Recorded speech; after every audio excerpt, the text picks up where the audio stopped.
नमस्कार, ये आकाशवाणी पटना है। अब आप रचना सहाय से प्रादेशिक समाचार सुनिए। पहले मुख्य समाचार। केंद्र ने कोविड के बढ़ते मरीजों के मद्देनजर राज्यों को संबंधित जिलों में कड़ी और व्यापक निगरानी तथा समुचित नियंत्रण उपाय करने को कहा। कोरोना महामारी के कारण राज्य में पहली से 5वीं तक की बंद कक्षाओं को 1 मार्च से खोलने का लिया निर्णय। राष्ट्रीय शिक्षा नीति 2020 के तहत अब कक्षा 1 से लेकर 12वीं तक पढ़ाने के लिए शिक्षक पात्रता परीक्षा टीईटी पास करना होगा अनिवार्य। और केंद्र सरकार ने बाढ़ नियंत्रण आयोग के मुख्यालय को पटना से हटाकर लखनऊ में स्थानांतरित करने के प्रस्ताव को किया खारिज। बुलेटिन की शुरुआत से पहले ये संकल्प। कोविड-19 महामारी के खिलाफ देश एकजुट होकर लड़ रहा है। आप भी हमारे साथ सुरक्षा और बचाव के 3 आसान एहतियाती उपायों का संकल्प लें। कोविड-19 से बचाव और सुरक्षित रहने के 3 उपाय। मास्क लगाएं, 2 गज दूरी है जरूरी, सुरक्षित दूरी रखें, हाथ और मुंह साफ रखें।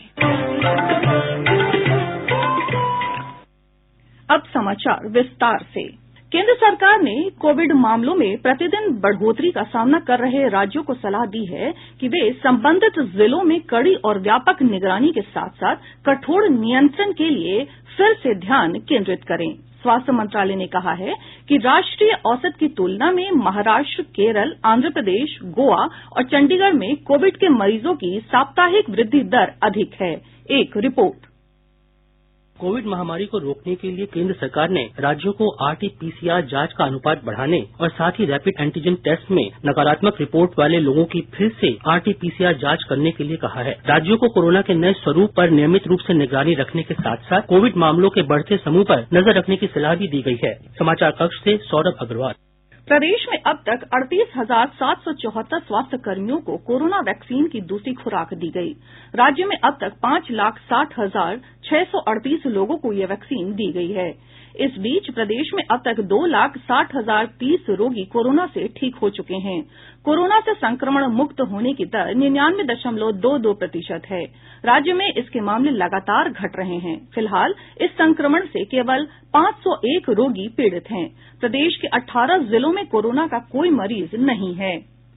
कोविड-19 टीकाकरण से संबंधित राष्ट्रीय कार्यबल के अध्यक्ष डॉक्टर वीके पॉल ने बताया कि कोविड का दूसरा टीका लगने के बाद ही वायरस से लड़ने की क्षमता पूर्ण रूप से विकसित होती है। दूसरी डोज लगने से वैक्सीनेशन का प्रोग्राम कंप्लीट हो जाता है। पहली डोज से इम्यूनिटी बननी शुरू होती है और दूसरी डोज से बूस्ट मिल जाता है और एंटीबॉडी जो रिस्पॉन्स है या बाकी टी सेल की जो रिस्पॉन्सेज हैं वो एक ही अलग डायमेंशन पे अलग ऑर्बिट में पूरा फायदा एंटीबॉडी के तौर पे मिल जाता है। 14 दिन दूसरी डोज के लगने के बाद ही आपको लेके चलना चाहिए कि अब आप में वो गुण आ गए हैं जो कि इस इन्फेक्शन से आपको प्रिवेंट कर सकते हैं।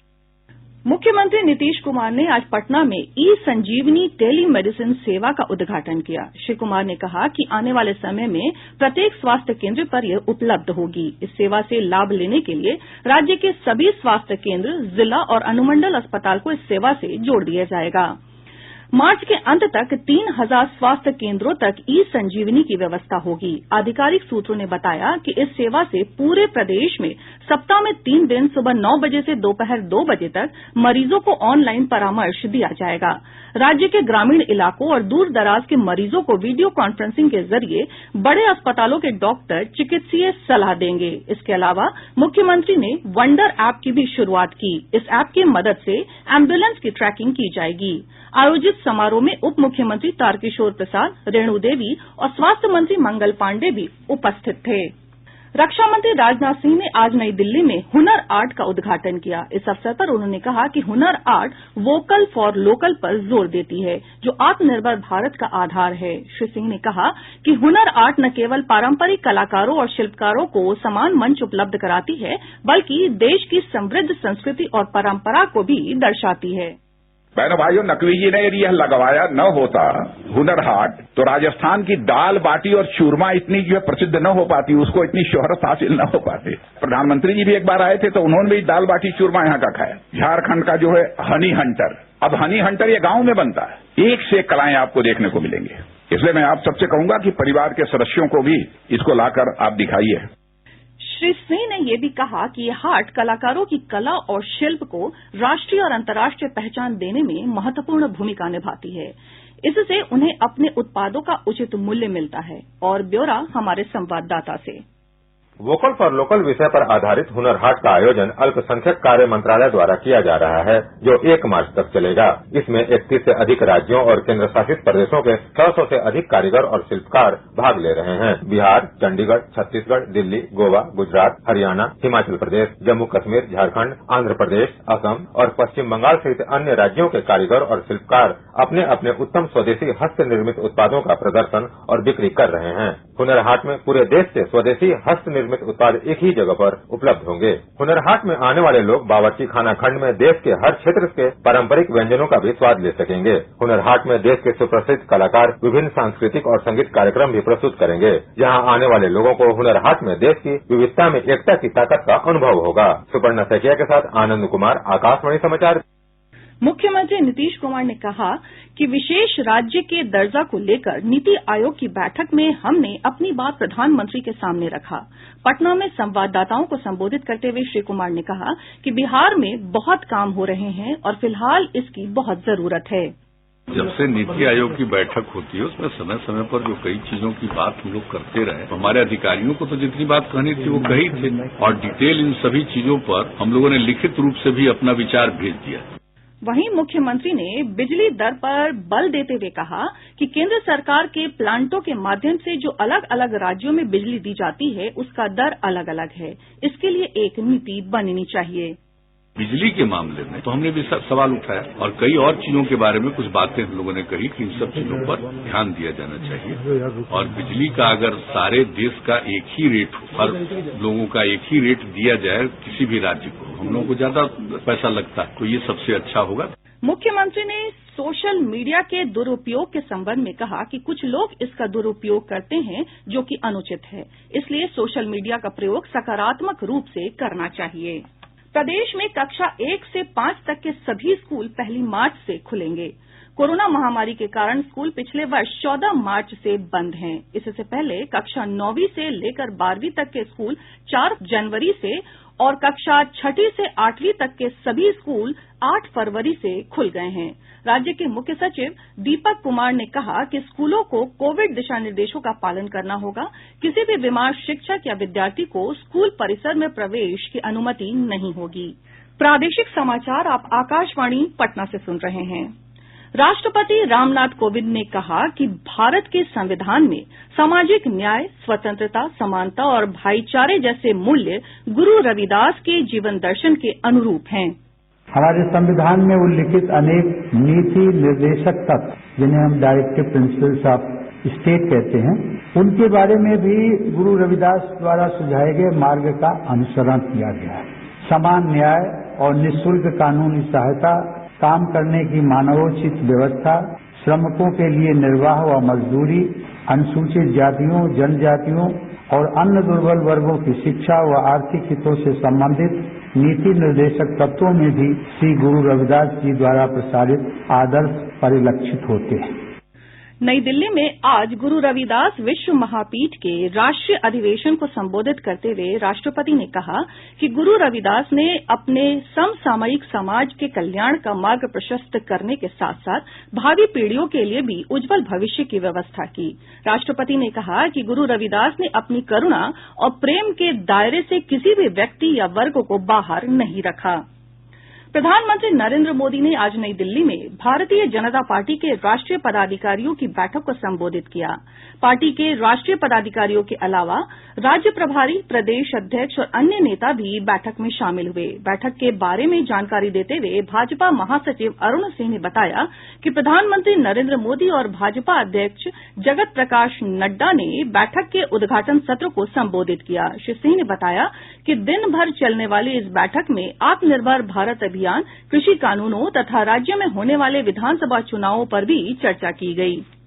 राष्ट्रीय शिक्षा नीति 2020 के तहत अब कक्षा 1 से लेकर 12वीं तक पढ़ाने के लिए शिक्षक पात्रता परीक्षा TET या केंद्रीय शिक्षक पात्रता परीक्षा CTET पास करना अनिवार्य होगा। इस नीति के तहत national council for teacher education ने ये निर्णय लिया है। इसके लिए दिशा निर्देश परीक्षा प्रणाली तैयार करने के लिए कमिटी गठित कर दी गई है। अब तक TET की अनिवार्यता सिर्फ कक्षा 1 से 8वीं तक के लिए थी, जिसे अब बढ़ाकर 12वीं तक कर दिया गया है। केंद्रीय जल संसाधन मंत्रालय ने बाढ़ नियंत्रण आयोग के मुख्यालय को पटना से हटाकर लखनऊ में स्थानांतरित करने के प्रस्ताव को खारिज कर दिया है। 11 राज्यों के बाढ़ नियंत्रण आयोग का मुख्यालय पटना में है। बाढ़ नियंत्रण आयोग को उत्तर प्रदेश की राजधानी लखनऊ में स्थानांतरित करने की योजना थी। राज्य के जल संसाधन मंत्री संजय झा के मांग के बाद केंद्रीय जल मंत्रालय ने इस प्रस्ताव को खारिज करते हुए पटना में ही मुख्यालय रहने की स्वीकृति दी है। राजधानी पटना समेत प्रदेश भर के तापमान में उतार चढ़ाव जारी है। राज्य के अधिकांश हिस्सों में आज मौसम शुष्क और आसमान साफ रहा। मौसम विज्ञान केंद्र पटना के वैज्ञानिक मोहम्मद जिशान अंसारी ने बताया कि अगले 24 घंटे के दौरान तापमान में और वृद्धि की संभावना है।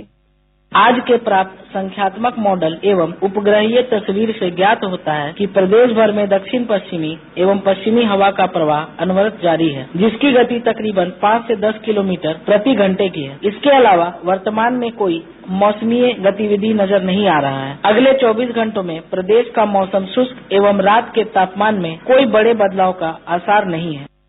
केंद्रीय सामाजिक न्याय और अधिकारिता मंत्रालय की ओर से कटिहार में आज CMR योजना के तहत 573 दिव्यांगों को ट्राईसाइकिल, व्हील चेयर, कृत्रिम अंग और कान की मशीन वितरित किया गया। इस अवसर पर सांसद दुलार चंद्र गोस्वामी ने कहा कि केंद्र और राज्य सरकार दिव्यांगों को हर तरह की सुविधा मुहैया कराने के लिए तत्पर है।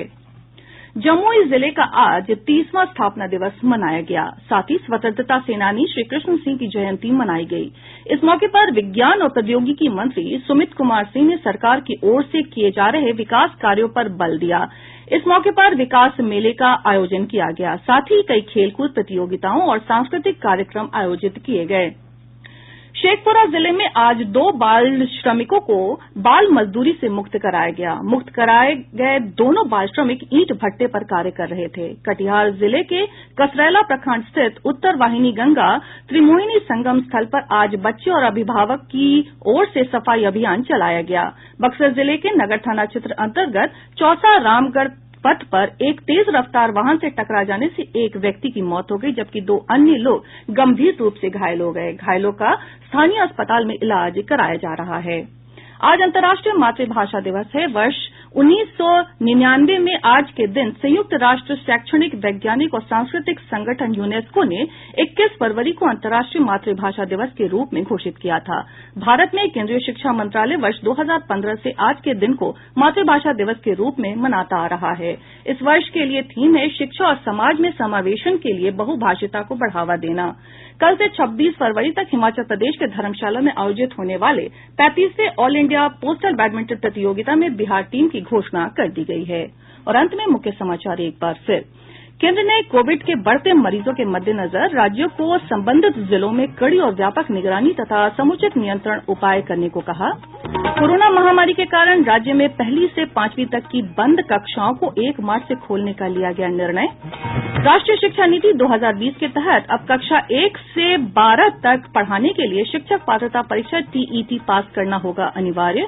और केंद्र सरकार ने बाढ़ नियंत्रण आयोग के मुख्यालय को पटना से हटाकर लखनऊ में स्थानांतरित करने के प्रस्ताव को किया खारिज। इसके साथ ही आकाशवाणी पटना से प्रसारित प्रादेशिक समाचार का ये अंक समाप्त हुआ। कोविड-19 से बचाव और सुरक्षित रहने के 3 उपाय। मास्क लगाएं, 2 गज दूरी है जरूरी, सुरक्षित दूरी रखें, हाथ और मुंह साफ रखें।